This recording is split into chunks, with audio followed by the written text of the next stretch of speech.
Hola, soy Ana Vallabriga, escritora a cuatro manos con David Zaplana de novelas de misterio. Bienvenida, bienvenido a mi podcast, un espacio quincenal donde trato de profundizar en el mundo de la literatura y lo hago a través de entrevistas que espero que te resulten educativas, inspiradoras o sorprendentes. Si quieres apoyar este proyecto solo tienes que darle a me gusta, dejar un comentario o compartir los episodios. Cuanta más visibilidad tenga el podcast, a más personas podrá llegar. Y recuerda que un mal día siempre lo puedes convertir en un día de libros. Vuelve un día de libros, nueva temporada después de haberme tomado unas largas vacaciones. Pero bueno, la verdad es que necesitaba desconectar y descansar. Pero, en cambio, regreso por todo lo alto porque hoy tenemos en un día de libros a Antonio Mercero Santos. Él es guionista, escritor y una tercera parte de Carmen Mola. Bienvenido, Antonio. Hola Ana, ¿qué tal? Encantado de estar aquí. Con toda esta trayectoria que tú llevas, con los libros que has escrito tú solo, con los que has escrito como Carmen Mola, con todos los guiones que has hecho, ¿cómo te sientes más cómodo? ¿Como guionista o como escritor? ¿En solitario o a seis manos? Bueno, yo creo que todo forma parte de lo mismo, de la vocación que yo siempre he tenido de escribir. Para mí un guionista que es un escritor. Yo he sido guionista desde el año 94 que empecé a trabajar con mi padre en farmacia de guardia y desde entonces, que ya han pasado pues casi 30 años, me he sentido un escritor cuando hacía solo guiones, después cuando hacía también novelas y mucho más cuando montamos este proyecto un poco loco de Carmen Mola y escribíamos a seis manos. Me siento cómodo en todo. Es curioso lo de escribir entre tres porque precisamente lo más bonito del trabajo de novelista me parecía a mí cuando empecé a escribir novelas es que era un trabajo en solitario, ¿no? Yo me escapaba de los rigores de las reuniones de trabajo de los equipos de guión, que ahí es un trabajo colaborativo claramente y se hacen las series en equipo y tienes un montón de filtros y de discusiones y de revisiones y te tiran un guión y una trama. Y entonces llega un momento en que te hartas de todo eso y dices, bueno, pues voy a escribir novelas porque ahí puedo hacer lo que me dé la gana, ¿no? No meter el dedo en el ojo. Y entonces entras en ese maravilloso trabajo solitario en el que te sientes soberano y de todas las decisiones y como un pequeño dios.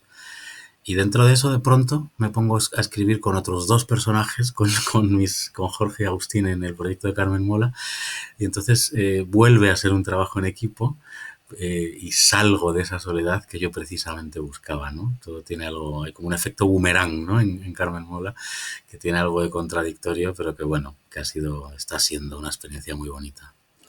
Hijo de Antonio Mercero, que para quienes tenemos una edad y para quienes no, porque yo creo que eso lo hemos transmitido a nuestros hijos, Antonio Mercero, tu padre, fue un revolucionario en temas de televisión, de series míticas, ¿no? Tú nombrabas, pero bueno, a mí la que me marcó claramente fue Verano Azul.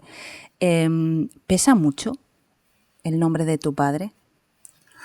Bueno, yo creo que, hombre, un poquito, siempre pesa un poquito el ser hijo de, Es que digamos además que te eso es, llamas igual, o sea, es que sí. es un doble peso, ¿no?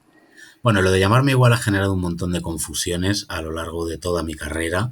Hay trabajos míos que se los atribuían a mi padre, incluso cuando mi padre ya estaba enfermo y jubilado, retirado de la vida profesional, Wow.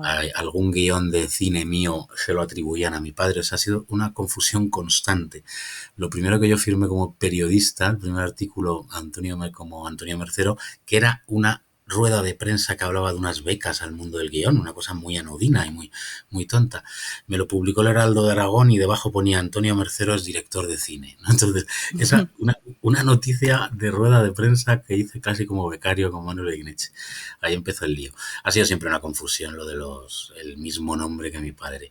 Y tiene algo de hijo de que eres el enchufado, que te lo tienes que hacer perdonar, que bueno, que tienes que como que demostrar que vales y que no estás ahí por, bueno, pues eso, por enchufe.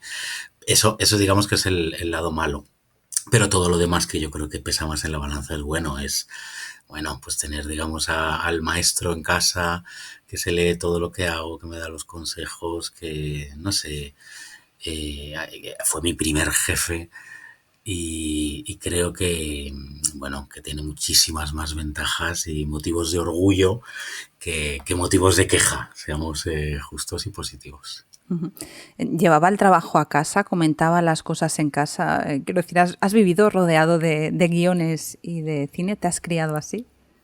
Sí, sí, sí. Bueno, él en casa, a ver, como hacemos todos, tendemos a desconectar, pero inevitablemente un trabajo tan absorbente como el de director de cine, pues siempre impregna tu día a día, ¿no? De alguna manera. Algún día que venía muy contento porque había rodado una escena preciosa, que habían aplaudido a los actores, o al revés, un día malo, que había discutido con un actor por lo que sea. Todo eso sí, se te va quedando y, y él en la fase de escribir guiones, que él también era guionista, pues ahí estaba más encerradito en su despacho, escuchando música clásica, escribiendo, se oía el ruido de su máquina de escribir, él es de la generación pre-tecnológica, ¿no? Y escribía a máquina. Y a mí me gustaba esa burbuja que él construía en su despacho con esa música de clásica que llegaba, que se colaba por debajo de la puerta, por los pasillos. Y él ahí refugiado me parecía un estilo de vida al que aspirar. A mí eso me gustaba y yo creo que me influyó mucho, me parecía muy placentero y muy bonito. Y bueno, sí, ya cuando yo fui siendo mayor ya me daba a leer algún guión para pedir mi opinión y hablábamos bastante de películas, de cómo lo hacían otros en otras películas, los guiones, de los efectos que conseguían. Y era bonito poder hablar de cine con él y de escritura en general con él, era algo muy bonito. Sois varios hermanos. ¿Eres el único el que se ha interesado por este mundo? No, mi hermano Ignacio también se ha interesado, es director de series de televisión. Lleva también un montón de años. Empezó, como siempre, en este trabajo de meritorio, de dirección, de auxiliar de dirección, todo eso. Y ya lleva muchos años dirigiendo series de televisión. La última así famosa, Entrevías, en Ujú. Telecinco, que ha sido un bombazo. Pero ha estado en un montón de series así muy conocidas. Él y yo, los demás no. Los demás son personas normales. Bueno, oye, empezaste pues en el mundo del guión como guionista en series, como dices, ¿no? Empezando desde abajo, en series que dirigía tu padre, pero llega un momento en el que empiezas a volar solo. ¿Cómo fue ese proceso? Bueno, la primera serie fue con mi padre, sí. Yo primero me dediqué al periodismo, estuve 3 años con Manuel Guineche haciendo, bueno, en su agencia Faxpress, y luego estuve en Nueva York de colaborador de la Gaceta de los Negocios y, bueno, estudiando inglés, estudiando también narrativa. Bueno, pasé un año ahí muy importante para mí, ¿no? A la hora de tomar decisiones sobre mi futuro. Yo creo que ahí descubrí que quería escribir ficción más que la realidad del periodismo. Quería inventármela yo y ser escritor. Y al volver a España, pues estaba Farmacia de Guardia en todo lo alto y yo le escribí un guión a mi padre, así como a mi bola, así calladito, en secreto, se lo di a leer. Se quedó muy sorprendido, le gustó. Y entonces me enroló en el equipo de guión y ahí empecé. Y luego a partir de ahí, eso te hablo del año 94. Todavía las series, Farmacia de Guardia es casi la primera o de las primeras series de las televisiones privadas. Ujú. Era todo muy embrionario el mundo de las series y del guión. Había mucha jungla ahí, ¿eh? Te metías en proyectos que no prosperaban, con productores un poco piratas o mafiosos que no te pagaban. Estaba todavía por hacer el mundo de la figura casi del guionista y el mundo de las series de televisión. Un montón de chapuzas y de, bueno, de series en estándar de calidad bajo, un poco, bueno, ha cambiado mucho todo.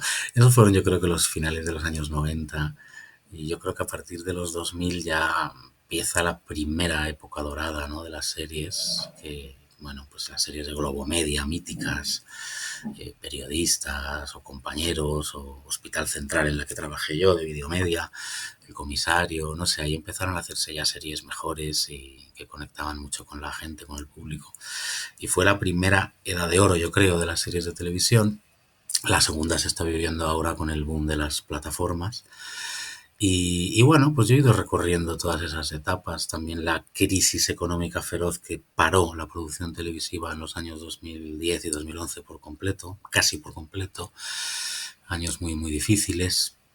Pero bueno, luego nos esperaba este boom de las plataformas que para los guionistas, bueno, para todo el mundo del audiovisual está muy bien porque ahora hay bastante trabajo y las series se hacen mejor y la figura del guionista ha ganado en prestigio y en predicamento, ¿no? Ya un guionista cuenta. Antes era como un mal necesario para los productores, el guionista, y ahora no, ahora es una figura esencial, se le respeta, es el creador de la serie y bueno, ha cambiado mucho, mucho, mucho desde que yo empecé. Hablaba el otro día con un guionista y me comentaba que a la hora de empezar era simplemente sabías juntar 4 letras, ya entrabas a trabajar como guionista. No había ni siquiera una preparación, ¿no? Estaba todo, como tú dices, por hacer. Sí, sí, es que no había dónde estudiar guión. Yo no había academias de guión, ni una. No existía la escuela de cine, entonces estaba cerrada cuando yo empecé. Había estado abierta en los años 70, 80. Yo cuando tenía que estudiar, decidir que estudiar, estaba cerrada. ¿Y por qué Y no se había dónde cerró? ¿Lo estudiar. sabes? Pues no lo sé, la verdad es que no lo sé, pero de pronto se cerró. No lo sé qué pasó, qué clase de rencillas o de Mm. problemas había. No. Y no sé en qué año la reabrieron, pero desde luego no en los años en los que yo tenía que decidir qué quería estudiar. Entonces Ujú. era un páramo aquello. Yo estudié periodismo porque era lo más cercano a la escritura que encontré. Era eso o hispánicas. Hispánicas me parecía como demasiado teórica la carrera, aunque me gustaba la idea de que te hacían leer mucho, mucho clásico y mucha cosa, pero periodismo me parecía que era una escritura más práctica y más, no sé, más pegada a la actualidad, aunque luego vi que no era así, era una carrera también muy teórica y muy mal orientada, ¿no? Salías un poco casi como habías entrado, no se aprendía demasiado, o por lo menos a escribir, que era lo que a mí me gustaba. Total, que al final el aprendizaje de los escritores, tanto de guión como literarios, en mi época era leer mucho, leer mucho, leer mucho, que eso sigue rigiendo hoy, y probar mucho, probar tus fuerzas, escribir, lanzarte a escribir un guión, como tú decías antes, juntar 4 letras y a ver si a alguien le suenan bien y me meten en un equipo de guión. O hago una prueba de escribe una comedia, una escena dramática y una cómica, ¿no? Que era la típica prueba que se nos hacía a los guionistas principiantes de entonces, y que esa prueba la leyeran en 5 minutos y dijeran, venga, vale, me sirve, venga, ya está, estás en el equipo. Era todo un poco así. Sí, da hasta un poco de ternura pensarlo. Ahora ya está todo más profesionalizado. Hay un montón de escuelas para aprender a escribir guión o novela, literatura o literatura dramática, no sé, cualquier cosa. Y- pero en mi época no, teníamos que ser un pelín autodidactas. ¿Y se puede aprender a ser guionista o escritor? ¿O hay algo innato que eso no se enseña en ninguna academia? Bueno, claro que se puede aprender. Yo creo hombre, un poco de talento inicial o de como lo que podemos llamar un don para la escritura, para mirar la realidad y traducirla en historias de ficción, puede ser que se tenga, ¿vale? Un talento natural. Pero yo creo que un escritor está aprendiendo todo el rato, todo el día, de lo que lee, de lo que ve, de lo que escribe. Porque escribir es siempre enfrentarte a tu propia medianía casi, ¿no? A tus limitaciones. Tú te lo imaginas todo súper claro en la cabeza cómo va a salir la historia y cuando te remangas y te pones a escribirla, lo que te sale es una manifestación muy pálida de lo que tú te habías imaginado porque es muy difícil escribir bien, muy difícil. Entonces te das cuenta de que tienes que seguir mejorando y escribiendo mejor, que para algunos es ir despojándose de artificios, para otros es proponiendo o buceando en territorios menos cómodos, para uno mismo, ¿no? Escapar de la autocomplacencia, no sé, cada uno tiene sus tics, sus defectos y para mejorar tienes que detectarlos y atreverte, ¿no? Con otras cosas o otros modos de escribir, no sé, más directos o más, no sé, cada uno, depende de cada uno. Pero yo creo que es un aprendizaje continuo el de la escritura, nunca se termina de aprender, nunca. Ujú. Continúas tu trayectoria, empiezas a publicar, bueno, a escribir libros primero, obviamente. ¿Cómo fue ese proceso? De repente cambiar de registro de ser guionista a ser escritor. ¿Cómo empiezas esa primera novela y cuál fue el proceso? Bueno, yo estaba trabajando mucho en Videomedia, estaba de coordinador de guión de varias series y un poco ya quemado, digamos, estresado y quemado. y me pedía el cuerpo escapar de lo que yo detectaba, modos de hacer las series de televisión ya un poco viciados, ¿no? De relaciones con las cadenas, con los ejecutivos, que te tiraban material que estaba ya muy trabajado, muy mascado, y en una reunión de un plumazo te lo tiraban, era todo un poco frustrante. Yo estaba Pero un poco hacen eso los productores un poco para decir que sepas que yo tengo criterio y estoy aquí por algo, o sí. por qué. Bueno, pues un poco sí, es como yo soy el que tiene que aprobar las cosas y aunque soy un hombre con corbata que en la vida ha meditado un minuto sobre los procesos creativos, tengo que tomar decisiones y las tomo. Entonces, es muy desagradable que tus interlocutores sean gente tan poco preparada, porque son ejecutivos que no tienen por qué saber cómo se escribe un guión. Creo que eso está cambiando también, ¿eh? En las plataformas ahora hay gente que viene del mundo del guión, gente que viene del mundo de la dirección o de la producción. Entonces, ahora están mucho más formados los interlocutores de las cadenas, sobre todo de las plataformas, pero también de las generalistas. Entonces, pero en mi época, cuando yo estaba, Hmm. cuando yo me lancé a la literatura, no era así. Era muy frustrante. Entonces el cuerpo me pedía, ya digo, un cambio y disfrutar de verdad del proceso de escribir en otro formato, que para mí el más a mano era la literatura. Entonces me lancé a escribir una novela que se llamó La Cuarta Muerte, que era la típica novela primeriza, ¿no? De contar la entrada en la edad adulta o madura de un chaval que no entiende el mundo, ¿no? De 18 años, que está en un centro de menores y sale y no entiende el mundo, ¿no? Bueno, y eso era un poco poner cosas en mi vida, aunque yo no estuve nunca en un centro de menores ni tuve una vida conflictiva, pero sí que había mucho de mí en la mirada de ese personaje. Me apetecía que mi primera novela fuera muy personal, como les pasa a tantos escritores, y todavía, bueno, había mucha ficción, claro está, pero sí que quería volcar, como hacer un poco de exorcismo o de limpieza de toda mi juventud, ¿no? Adolescencia y juventud. Y nada, la tuve que escribir. Yo entonces trabajaba en una productora, entonces yo llegaba a casa tarde y además tenía 2 hijas pequeñas. O sea que no tenía mucho tiempo, pero es una novela escrita por las noches, robándole horas al sueño, pero mimándola mucho y disfrutándola mucho. Aunque es verdad que escribir en las horas más cansadas del día, cuando ya estás más cansado, no es lo mejor, pero yo no tenía, en ese momento no tenía más remedio. Y entonces, o sea, todavía me quedaban unos añitos para decidir que ya iba a darle a la literatura, que es lo que a mí me gusta, las horas descansadas del día y no las horas cansadas. Pero bueno, con las 2 primeras novelas tuve que tirar en sesiones nocturnas agotadoras, durmiendo poco, pero haciendo lo que me pedía el cuerpo. Hablando con otros guionistas, un poco la sensación que da es que el trabajo de guionista pues requiere de talento y tal, pero es, por lo que tú dices, ¿no? Muy sacrificado y digamos que mezclas esa faceta de artista o creador con la de artesano, mientras que en la literatura quizá te quedas más con esa parte de creador, de artístico, ¿no? O de arte. Bueno, si la principal diferencia yo creo que es que un escritor literario no tiene en realidad un filtro, un jefe que le vaya guiando, que le vaya suprimiendo partes de la trama o afeando decisiones, ¿no? No. Hombre, existe la figura del editor, por supuesto, de la gente, pero no se meten tanto. El No, editor, digamos que el editor te sugiere, ¿no? Pero siempre sí, tienes tú la última palabra, mientras que el sí, productor... exacto. El productor se arroga la última palabra y en caso de discrepancia la hace valer. Y en cambio el editor no se arroga la última palabra. En caso de discrepancia cede y deja que el autor se salga con la suya. Entonces eso es una diferencia enorme, sustancial para la tranquilidad psicológica del creador, ¿no? En ese sentido es sin duda mucho mejor el trabajo literario, a menos que te estrese mucho precisamente esa libertad y esa, digamos, ese vértigo de que no le puedes echar la culpa a nadie porque eres tú el responsable de todo, ¿no? El guionista siempre tiene mucha gente a la que echar la culpa de que un guion haya salido mal, pero el novelista no.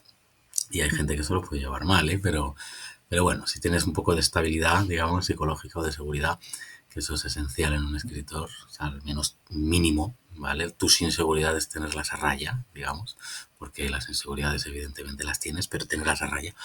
Si has conquistado ese punto psicológico, es mucho mejor el escritor de novelas que el de guión, en este sentido. Ujú. ¿Cómo surge Carmen Mola? Porque los tres escritores que formáis Carmen Mola tenéis cada uno sus trayectorias, tanto como guionistas como escritores, pero de repente en un momento dado decidís empezar a escribir juntos. ¿Por qué? Sí, sí, sí. Pues un poco por casualidad, porque en realidad esto era una de esas muchas ideas que uno pone en marcha, esta cosa de los autónomos, de los guionistas que están siempre moviendo un montón de platillos, ¿no? Porque de pronto se caen tres y pues no te puedes quedar sin nada, tiene que haber dos todavía en movimiento que se sostienen, esas cosas. Y estábamos haciendo La caza a Monte Perdido, una serie de televisión, que es era una adaptación de la novela de Agustín, Monte Perdido, que publicó Ujú. con Plaza y Janés.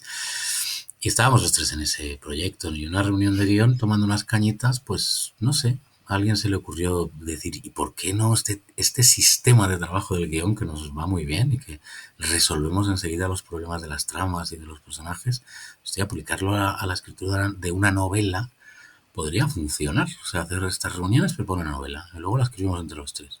Novelas comerciales que estén cerca de la gente, con historias trepidantes, llenas de giros, o sea, de guionistas, ¿no? Digamos, y con arcos de personajes así que puedan ir de temporada en temporada haciéndose más complejos. No sé, aplicarlo a la literatura, ¿no? Menear un poco el árbol, el sitio sacrosanto de la literatura, del autor con su mirada ahí encerrado en su casa, y trasladar a eso las reuniones divertidas, muy fecundas y muy chulas de guionistas. Y bueno, pues para mí era una idea un poco de bombero, porque los escritores, precisamente, lo que les gusta es que nadie les pueda discutir una idea, ¿no? Y poder llevarla a cabo sin más filtros. Y esto era subvertir ese espacio de libertad. Hacerla entre tres significa que alguien te puede decir, tu idea no me gusta, entonces ya estás otra vez en el mecanismo del mundo del guión. Yo no confiaba mucho, también por el tema de los egos de los escritores, que de pronto de afearle una idea a un novelista, pues parece como muy insolente, ¿no? Y muy audaz. Y yo pensé que estaba condenada al desastre esta idea, sinceramente.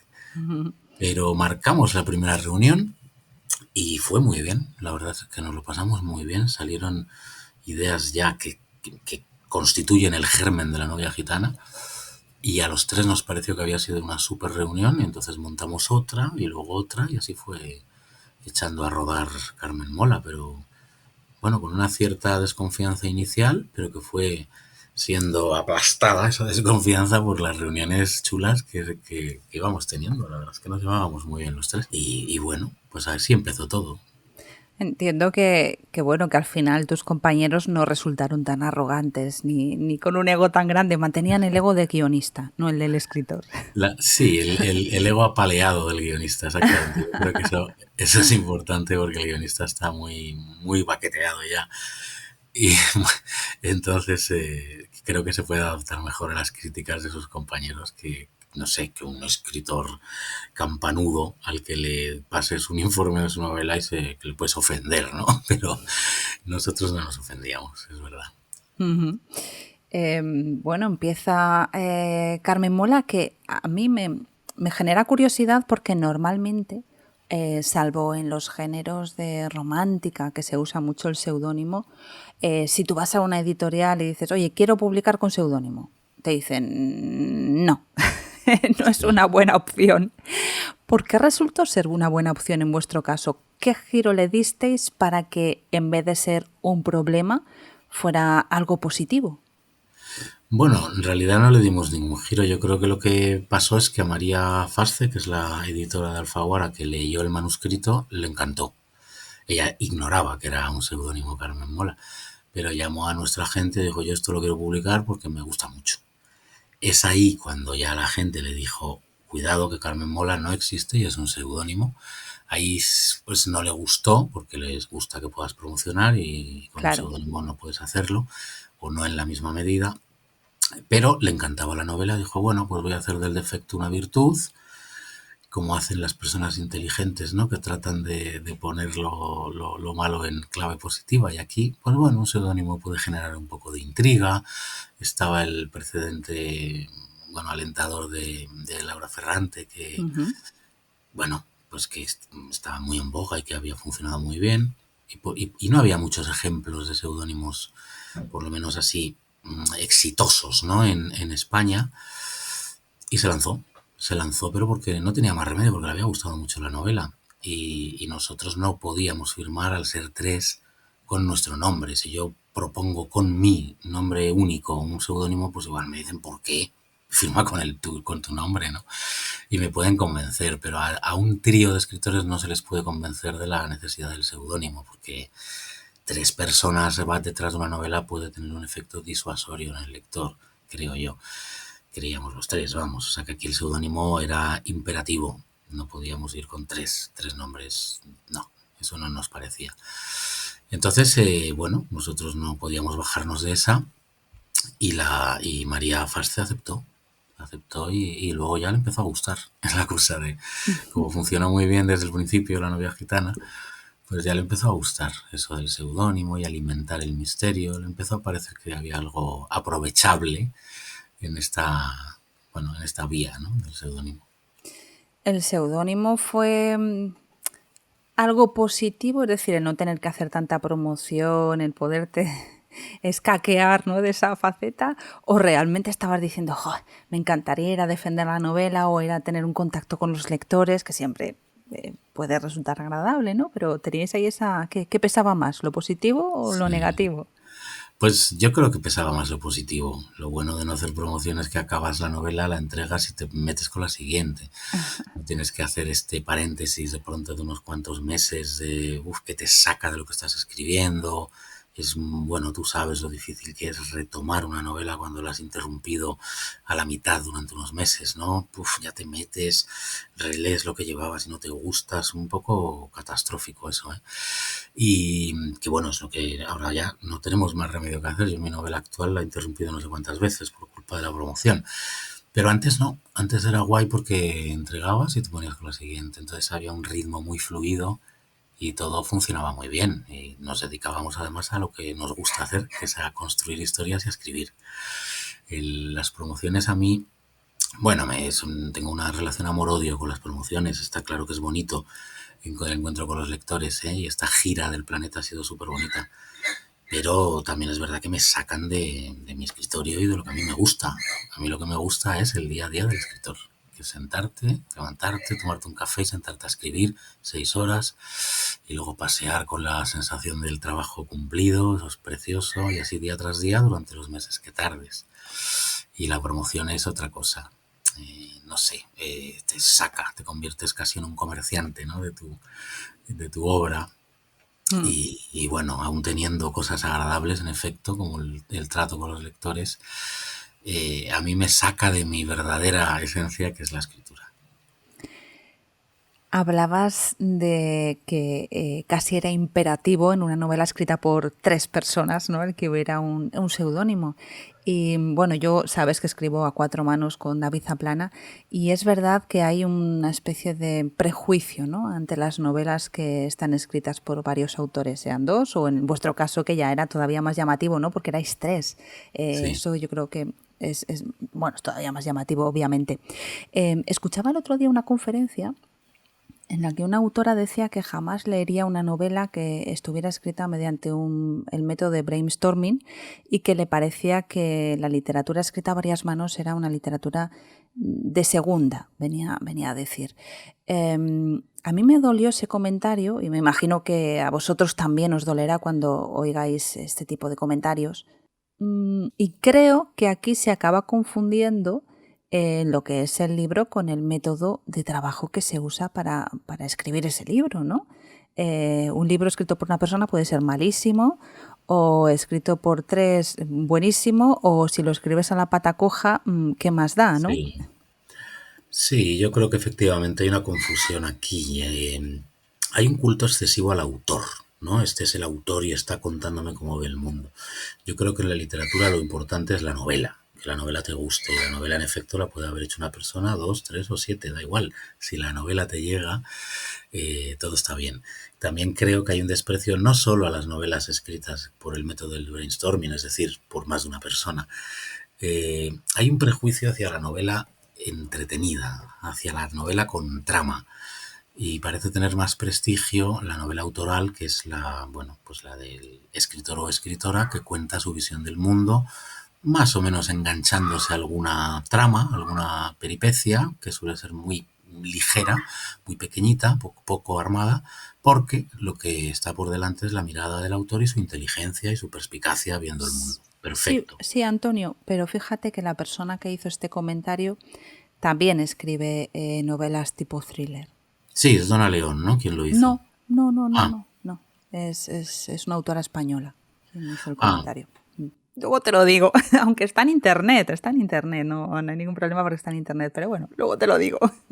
sí, bueno, Donna León también hizo comentarios de ese tipo y ella Ah, hace sí, policíaca, pero que fíjate. ella misma sobre sus novelas dice que eso no es literatura, que es, pues, es otra cosa, es novelas comerciales, entretenidas para la gente, pero que eso no es literatura. Bueno, le quitaba la etiqueta de literatura a su propio trabajo.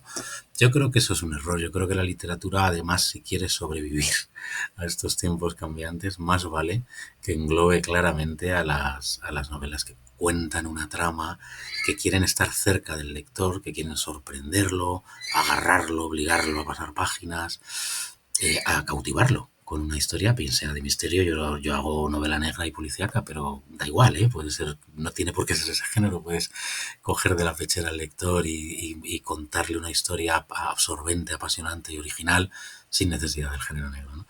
No me refiero a defender solo mi género, pero creo que más le valdría a la literatura abrazar todas esas propuestas porque son las que salvan el negocio. Si solo hubiera escritores ensimismados contando su visión del mundo, por muy inteligente que sea, y por mucho que me gusten, por cierto, a mí, esos libros, creo que la literatura no sobreviviría. Porque hay muy pocos lectores que puedan degustar ese tipo de propuestas. Entonces, no sé, yo no me ofendo, ¿eh? A mí me da igual si es literatura, alta literatura o literatura de entretenimiento lo que yo hago. A mí me gusta mucho que tener lectores, me gusta que mis novelas gusten a la gente y estoy seguro de que prefiero esto a hacer una literatura más, no sé, más personal y más hermética, pero que no se la lea a nadie. Pues yo estoy seguro de que prefiero lo que yo hago. Pero ya la consideración que tenga cada uno, pues oye, hay que respetar todas las opiniones. Yo creo que ese prejuicio a mí no me gusta mucho. Sé que existe desde que existe esto. O sea, lees novelas del siglo XIX que hablan ya de esto. O sea, esto siempre ha pasado. La dicotomía entre el tramista y el escritor autoral, ¿no? El que no, el prosista, digamos, y el tramista. Eso existe desde que existe la escritura, desde que existe contar cuentos y contar historias, y siempre existirá. Ujú. Oye, a mí yo tengo interés en saber porque me gusta comparar. Yo sé que es una pregunta que seguro que os harán mucho porque a mí me la hacen también, que es ¿cómo es el método de trabajo a seis manos? Sí, esa es la Porque pregunta que a más me gusta. dos ya es complicado, pero bueno, tiene su gratificación. Me imagino que en vuestro caso obviamente también, ¿no? Y mucha más gratificación que en mi caso. Pero, Sí. pero ¿cómo es? Pues mira, tú que escribes a dos, que escribes con David, yo creo, no sé qué te parece a ti, yo creo que es más fácil entre tres que entre dos. ¿Por qué? Desempata, hay alguien que Claro, desempata. es que entre dos puede haber una discusión muy enconada, ¿no? Como dos bueyes ahí cuerno con los cuernos contra los cuernos y de ahí no se mueve nadie. Y esto también sucede en Carmen Mola, pero cuando hay dos metidos ahí en esa pelea, hay un tercero que está observando la discusión y que se pronuncia, llegado un momento, y entonces decanta la discusión hacia un lado o hacia el otro. Eso se puede hacer con un número impar, con tres.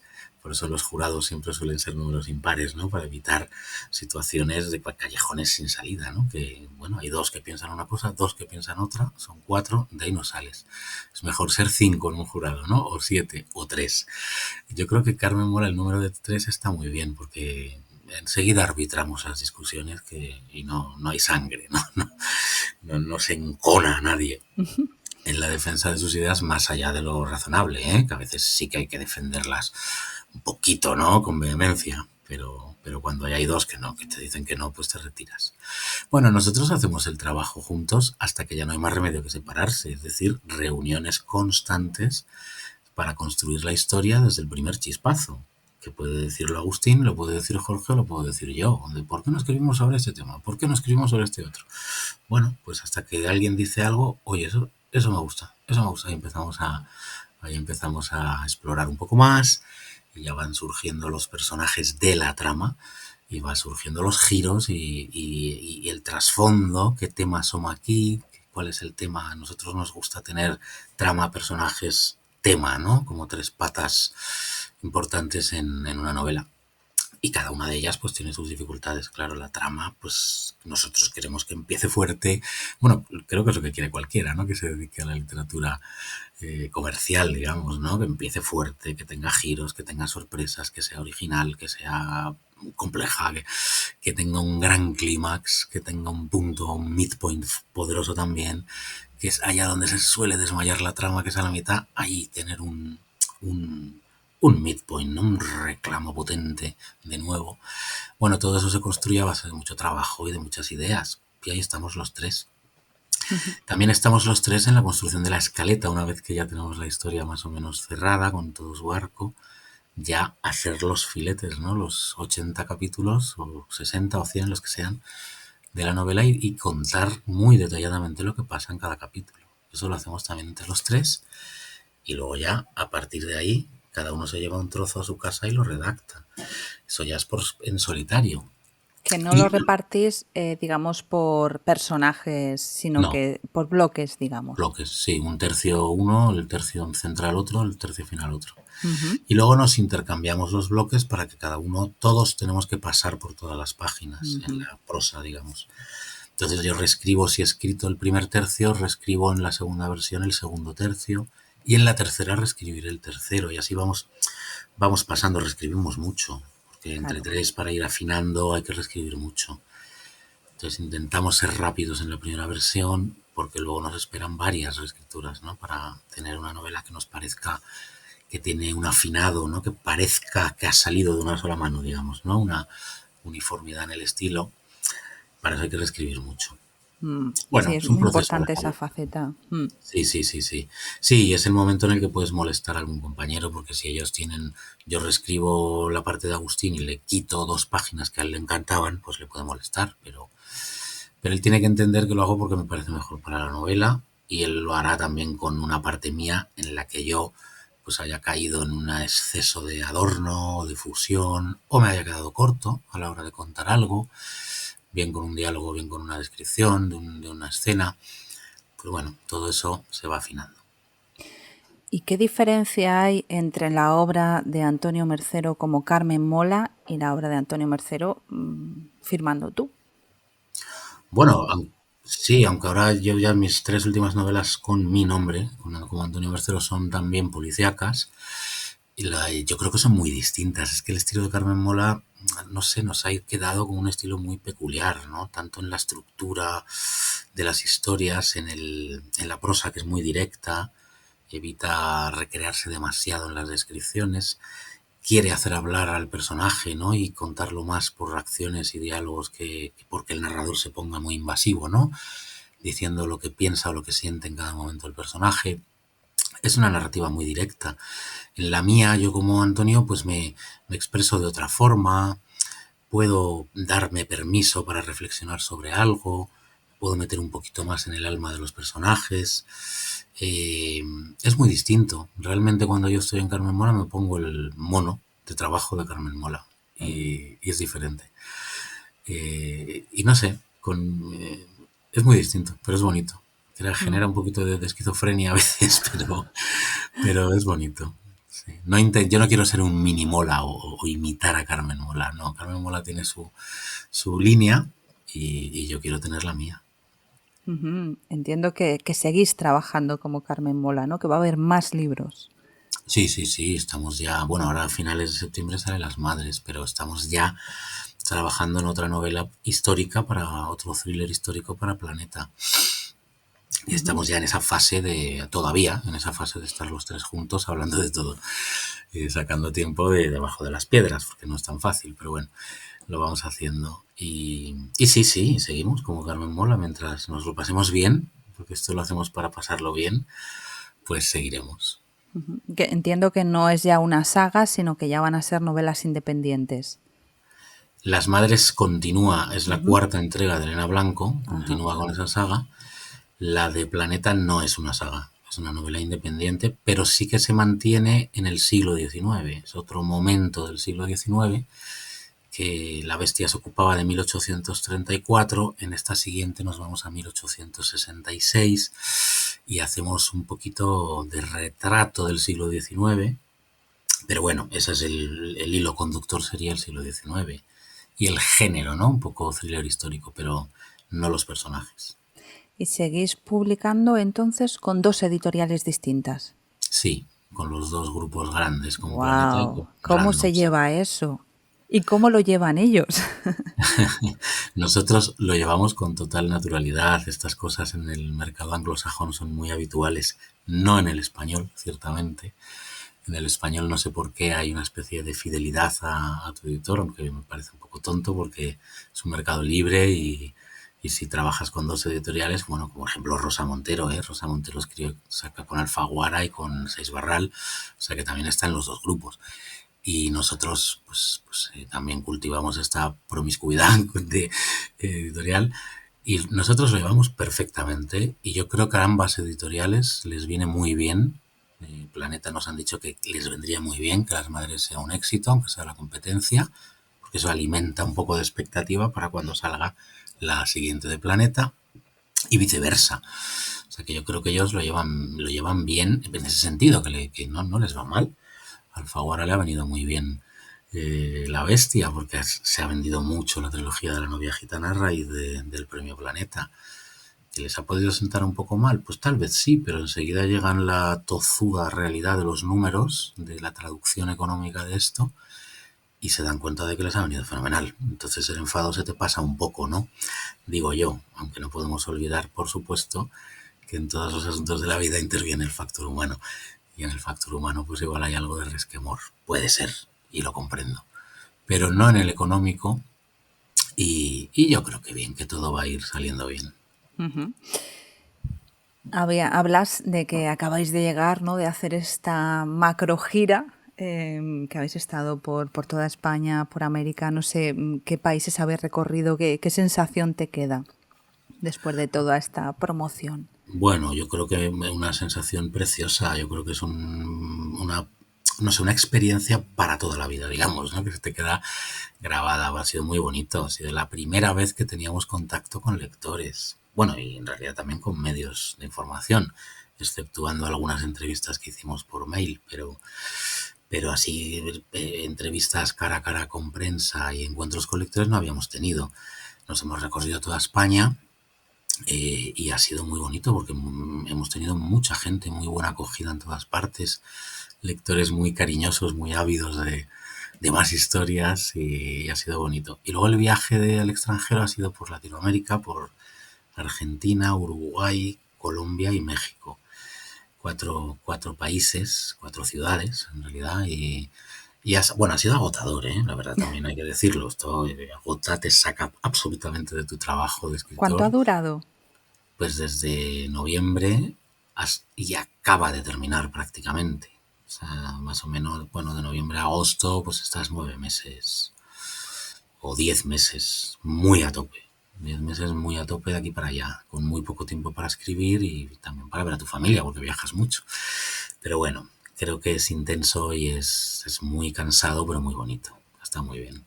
Bueno, habrá fortalecido los lazos Carmen Molanos. Bueno, los podría haber destruido porque en serio podemos También. terminar hasta los huevos unos de otros, de vernos tanto.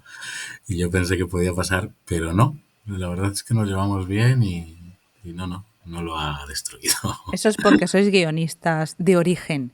Si fuerais escritores de origen, a lo mejor no habría Sí. llegado tanto. Yo creo que con escritores de origen no lo pueden hacer esto. Es imposible. De verdad lo creo.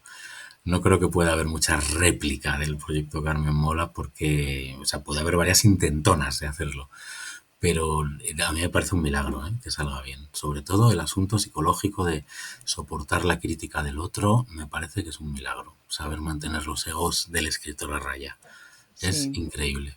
Yo siempre digo que el tema de escribir a 4 manos o a 6 manos, al final es una cuestión de que te apetezca hacerlo y de que encuentres la persona adecuada. O sea, es Sí. una elección. Sí, sí, sí, por supuesto. Y a mí me parece que está muy bien, ¿eh? Escribir con más o a 4 manos es tu caso, a 6 la nuestra, me parece que es una fórmula que está muy bien. Escapas de esas cosas un poco angustiosas a veces de que no sabes por dónde tirar con la historia. De pronto hay un compañero que te saca las castañas del fuego, te abre una puerta. No sé, la historia va circulando por caminos que tú nunca habrías previsto, gracias al talento de los demás, a las aportaciones de los demás. Y eso es bonito, me parece que es muy bonito.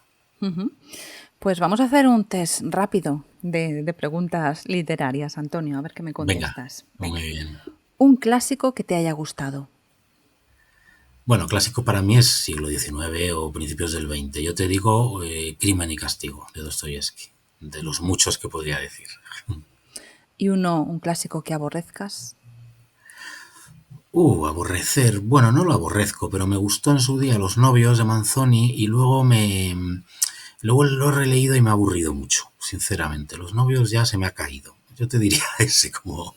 También se me ha caído algún Hemingway, que me encantaba y de pronto lo vuelves a leer y dices, uy, esto no me gusta tanto, no sé por qué me dejé engañar cuando era más joven. Bueno, también es que también hay modas, ¿no? A la hora de, o más que modas, pues la mentalidad de las personas va cambiando, ¿no? Y esperas cosas diferentes en la literatura. Sí, sí, sí, es verdad, tú evolucionas como persona y de pronto pues ya no muerdes el anzuelo como cuando tenías 20 años, ¿no? Es normal, sí. Un libro que te impactó para bien en tu adolescencia. Bueno, yo me impactó y me cambió casi la vida Los Miserables de Víctor Hugo. Yo leí eso y me emocionaba y sufría por si atrapaban o no a Jean Valjean y me emocionaba con la historia de amor de Cosette y Marius y los estudiantes revolucionarios. Yo quería ser uno de ellos. Los Miserables al leerlo yo pensé, yo quiero ser escritor, quiero escribir esto. Esa me sacudió muchísimo con 18 años. Y luego he releído pasajes y me sigue gustando. Pues Víctor Hugo, que era muy moral y se metía unas chapas tremendas, pero a mí me gusta, a mí me va mucho la marcha con eso. Me encantan Los Miserables. Y dentro de Carmen Mola, ¿quién es el que tira más hacia el pasado? Hacia el pasado. Sí, bueno, porque este interés ahora, ¿no? Con las nuevas, bueno, con la de Premio Planeta, obviamente, con la bestia y con la que vais a sacar ahora, viajáis al pasado. Sí, eso fue un poco casualidad, ¿Sí? pero sí, porque no es que es hija del confinamiento, la bestia. Mm, Entonces nos sentíamos un poco incómodos escribiendo del presente cuando ni ya. siquiera sabíamos cómo iba a ser.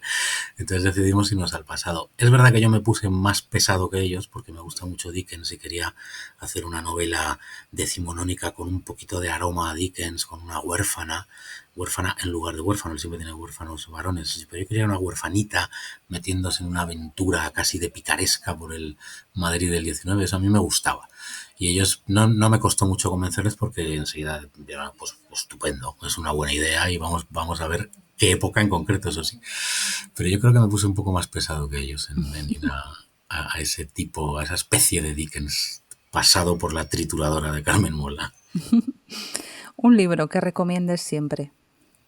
Bueno, yo recomiendo siempre a Proust, el En busca del tiempo perdido, es mi libro, o mis 7 libros favoritos, los 7 tomos de En busca del tiempo perdido, lo que más más admiración me ha despertado de qué bestia, qué forma de verlo todo, lo que es la vida, lo que es el alma humana, lo que es los celos, las relaciones amorosas, las relaciones madre-hijo, las de amistad, la estupidez social de la apariencia, todo está en Proust, no hay nada que se le escape y era un extraordinario prosista y no tiene la mirada más aguda que yo he encontrado en la literatura para ver el alma humana y las tragedias de la vida. Nunca he encontrado una mirada tan aguda como la de Proust.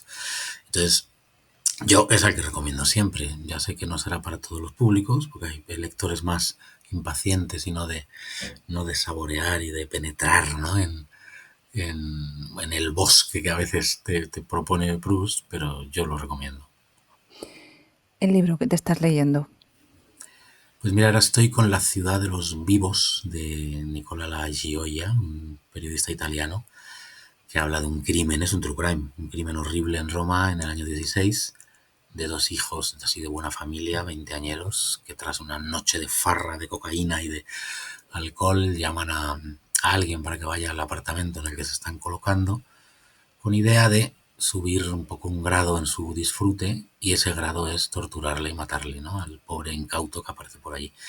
Un crimen que estremece a la ciudad de Roma y a toda Italia, y este periodista en plan Carrere o en plan Capote se mete a intentar entender por qué demonios dos chavales de buena familia y con muchas posibilidades en la vida les dio por hacer esto. Es un libro, ostras, muy impactante, está muy guay. Vaya, así lo parece. Sí, sí, sí. ¿Cómo es para ti un día de libros perfecto? Un día de libros perfecto para mí es pues tener las 2 o 3 horas al día para leer. A mí yo ahora me está dando por releer los clásicos, los libros que más me han gustado, los estoy releyendo y me gusta eso. También me gusta estar informado y leerme lo que va saliendo, ¿no? Pues si saca Houellebecq un libro, leérmelo, o Sara Mesa, que sale ahora, leérmelo. Me gusta estar informado. Entonces hago una mezcla de libros actuales, novedades, digamos, editoriales, con libros para mí inmortales que son parte de mi vida, de mi esencia, ¿no? De la persona que yo soy, porque me gustaron tanto y yo creo que la ficción tiene una parte importantísima en mi vida, en mi felicidad y en lo que yo he disfrutado en mi vida. Entonces, para mí un día perfecto de libros sería, pues mira, si leo 3 horas, 1 hora y media con un Flaubert, un Stendhal, y hora y media con Sara Mesa. ¿Dónde sueles leer? Me gusta mucho mi sofá. Me tumbo ahí en el sofá y leo, también en la cama, pero no antes de dormir, que eso lo hago a veces, pero son ya las horas cansadas del día y ahí se suele aguantar poco. Me monto ahí un buen espacio en la cama cómodo, con cojines, y me tiro ahí a leer, y en el sofá. A mí me encanta. Leer tumbado me gusta mucho. ¿Alguna otra manía lectora? No, antes la acompañaba de música, ahora soy un lector más, busco más el silencio. Antes me ponía a Mozart o a Schubert y me gustaba la mezcla de placeres. Últimamente leo en soledad, o sea, en silencio. No, me gusta más el papel que el Kindle, pero me he kindleizado un poco porque no hay más remedio a veces. Pero me gusta más el papel, olfatear las páginas, soy un olfateador. Y arrugar un poco el libro, y no sé, eso me gusta. Leer 1000 veces la contraportada y los agradecimientos. Eso lo tienes con el libro en papel. El Kindle no, pero bueno, pues me lo llevo al metro o al médico o no sé qué, para esperar. ¿Y dónde guardas libros? ¿Tienes biblioteca? ¿Tienes los pasillos llenos de estanterías? Sí, bueno, en los pasillos no, en el salón tengo una buena biblioteca y ahí tengo mis libros de cabecera, los que más me gustan. He tenido que tirar muchos en mis mudanzas porque si no, pues no, bueno, me comían el espacio, no podía. Pero bueno, mantengo una buena biblioteca de libros que han resistido a mis ataques de lanzarlo todo, de regalarlos o deshacerme de ellos. Los que han resistido ahí siguen. Y me gusta ver el salón ahí con mis libros y de vez en cuando mirarlos y sacar uno y leer un pasaje. Eso me gusta. Los libros me han acompañado toda la vida. Pues muchas gracias, Antonio, por habernos acompañado en este día de libros. Nada, un placer hablar contigo, Ana. Si no quieres perderte ninguna entrevista, suscríbete al canal y recuerda que dentro de 15 días volverá a ser un día de libros.